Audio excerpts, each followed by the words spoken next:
James అనే university student Europe అంతా ప్రయాణం చేస్తూ ఉన్నాడు. డసెల్డ్రఫ్ అనే పట్టణానికి వెళ్ళాడు. ఆ పట్టణంలో ఒక గొప్ప ఆర్ట్ మ్యూజియం ఉన్నదని తెలుసుకొని ఆర్ట్ మ్యూజియం కి వెళ్ళాడు. ఆర్ట్ మ్యూజియం లోకి వెళ్ళిన తర్వాత ఒక్కొక్క పెయింటింగ్ చూస్తున్నాడు. అక్కడున్న చిత్రపటాలన్నీ చాలా అందంగా ఉన్నాయి, చాలా గొప్పగా ఉన్నాయి. వాటన్నిటిని చూస్తూ ఒక దగ్గరికి వెళ్ళి ఆగిపోయాడు. ముళ్ళ కిరీటం పెట్టబడిన యేసు క్రీస్తు వారి యొక్క ముఖం ఉంది అక్కడ. ఆ పెయింటింగ్స్ లో ముఖమంతా రక్తం అయిపోయింది, రక్తం కారుతూ ఉంది.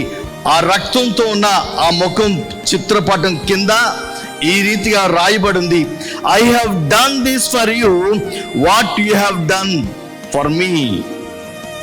నీ కోసం నేను ఇది చేశాను, నా కోసం నువ్వేం చేస్తున్నావు.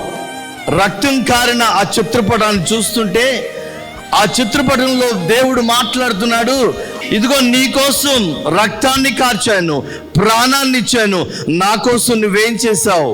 ఒక్కసారిగా నిలబడిపోయాడు. ఆ చిత్రపటాన్ని చూస్తూ ఆలోచిస్తూ ఆ యొక్క యవ్వనస్తుడు అంటాడు, దేవా, ఐ లవ్డ్ యూ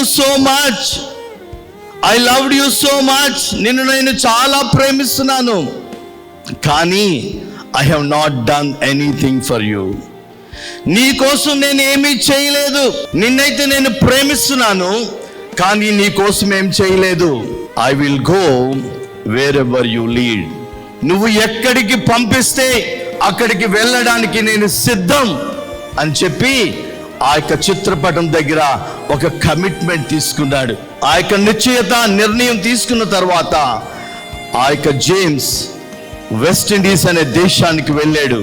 తన జీవితం అంతా దేవుని కోసం పరిచర్య చేయడానికి ఒక మిషనరీగా ఆ ప్రాంతంలోనే ఉండి అక్కడే తన యొక్క జీవితాన్ని ముగించాడు.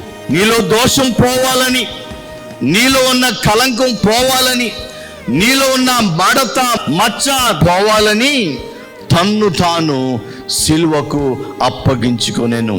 ఆయన యొక్క మరణం ద్వారా నీ జీవితంలో దేవుడు ఆశించినది జరుగుతుందా? ఇదే ప్రభువు నిన్ను అడుగుతున్నాడు. ఆయన ప్రేమ నిన్ను ఎంతవరకు నడిపిస్తుంది అని అడుగుతున్నాడు. యేసు ప్రభువు ఎందుకు సిలువలో తన ప్రాణాన్ని త్యాగం చేశాడో, యేసయ్య తన యొక్క రక్తాన్ని ఆ సిలువలో ఎందుకు కార్చాడో, దాని వలన కలిగే ఫలితం ప్రభువు నీ జీవితంలో ఆయన చూడగలుగుతున్నాడా?